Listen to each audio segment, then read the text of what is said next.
நம்மளுடைய வீடியோக்களை பார்த்து ஒருத்தர் இயற்கை விவசாய மாறி இருக்காரு. இன்னும் பெரிய அளவுல இந்த ஊர்ல மட்டும் இல்ல, ராமநாதபுரத்துல நிறைய பேரை நம்ம இயற்கை விவசாயம் மாத்த போறோம். நான் மாத்தினதுல ஒரு முதல் இயற்கை விவசாயி அவருக்கு வந்து நம்மளுடைய மரியாதையை செலுத்துவோம். இது வந்து கருப்பு கவனி நெல். இப்போ வந்து என்னன்னா, நிறைய பேருக்கு வந்து இயற்கை விவசாயம் பண்ணணும் அப்படின்னா எல்லாரும் உரம் போடுறாங்களே, நம்மளும் என்ன பண்ணணும் அப்படின்னு கேட்டார் தம்பி. உங்க ஊர் என்னன்னு சொல்லிடுங்க, எந்த ஊரு, உங்க பேரையும் சொல்லிடுங்க.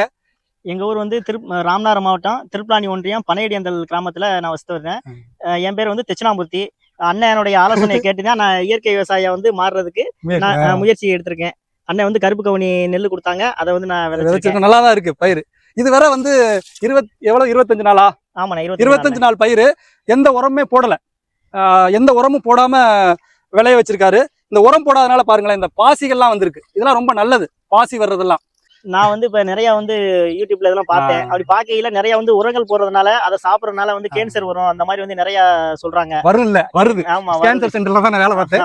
கேன்சர் சென்டர்ல சொல்றாங்க. அதனால வந்து எனக்கு வந்து ஒரு இதுல எப்படியாவது நான் இயற்கை விவசாயம் வந்து மாறணும் அப்படின்னு சொல்லிட்டு அண்ணனுடைய ஆலோசனைப்படி சிறிய முயற்சியா வந்து இந்த இயற்கை விவசாயத்துக்குள்ள நுழைஞ்சிருக்கேன். இன்னும் அடுத்தடுத்து வந்து பெரிய அளவுல நான் மாறணும்னு நான் முயற்சி எடுக்கிறேன்.